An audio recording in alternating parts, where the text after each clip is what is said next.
it's Belligerent. A lot of people still ask me how I make all my gold, and since I did split it into 2 videos, I thought I'd make one video here to show how I make all of it. This video will include the belt buckles which I left out of my other 2 videos. My little method of making gold requires 0 farming at all whatsoever by the player that's doing it. But since not everybody has the same professions as I do, you're gonna need to find some people to make some of the stuff for you, or disenchant for you, or smelt for you. I know that even on the smallest servers you can still find people to do this stuff for you, so that should not be an issue. I'll have all the numbers for this stuff on my blog, which will be in the sidebar, so you can check that out. Also, my blog has my Xfire stream, which usually if I'm playing arenas or doing pretty much anything, I'll be streaming, so you guys can check that out. It's also linked in the sidebar. If you see a stream up, it's actually live. There's no recordings. Well, I don't have any recordings at least. Okay, this first method involves using cobalt bars, blacksmithing, and enchanting. I think this is my favorite method of making gold because it's probably the most profitable, since it costs about 12 gold each to make each one of the cobalt war axes. And they end up disenchanting into usually 1 to 2 greater cosmics, which sell for about 16 gold on both of the servers I play on. I don't think a lot of people use this method, so that's probably why greater cosmics still costs a lot while the price of infinite dust went down since that hotfix. So if you have a good source of cobalt, this is probably the best way to make gold. Since not a lot of people actually have mining, the easiest thing to do to get your cobalt ore, which is usually what you'll buy to get it smelted, would be to just ask in trade chat and offer a little tip, and you can find someone pretty easily to smelt it for you. Same thing goes for Saronite ore, or asking someone to make rings for you, or make these belt buckles for you, or anything. Next up, method 2 is using the much more common Saronite instead of cobalt. There's a few things I do with this. First is make eternal belt buckles, which are pretty profitable, about 10 gold per.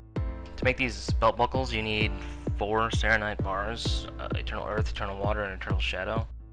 These are all really easy to get right up off the auction house. These numbers I'm using are pretty much average on Blackrock Horde. So these belt buckles end up giving you between 10 and 20 gold profit for each one you make, and you can just find a blacksmith to make them for you. It's pretty easy.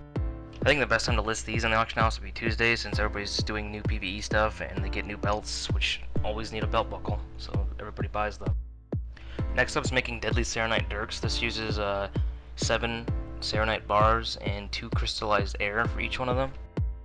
Assuming both are a pretty average price in your server, you can get about 7 bars for 10.5 gold and 2 crystallized air for about 2 gold.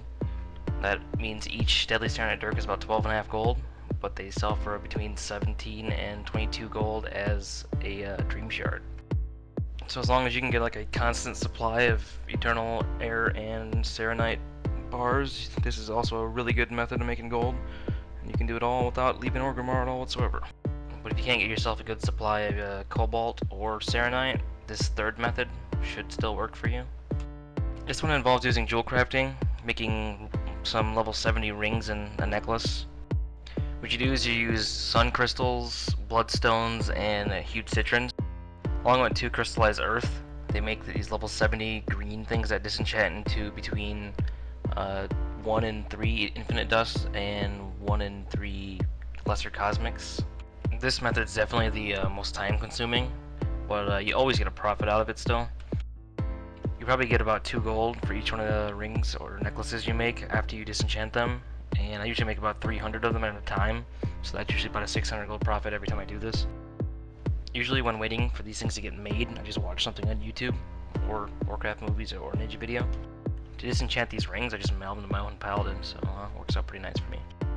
The next step in making all this gold is to disenchant the items. If you don't have enchanting yourself, you can always just, tip a friend or somebody in trade chat to disenchant them for you. Personally, I make a macro to disenchant for me, and here it is. I'll zoom in for you. And after disenchanting, you can put all the items on the auction house by using the mod Auctioneer. It's pretty easy to use. You can find the Auctioneer mod on curse.com or in my sidebar. Right, and that's it for this video. Thanks for watching. Please take a second to comment, rate, and subscribe, and check out my blog for my Xfire live streams. If I'm playing, I'm probably on there. I usually stream between 7 Eastern and 11 Eastern, pretty much any day I'm doing arenas, which it could be any day, so just check it out.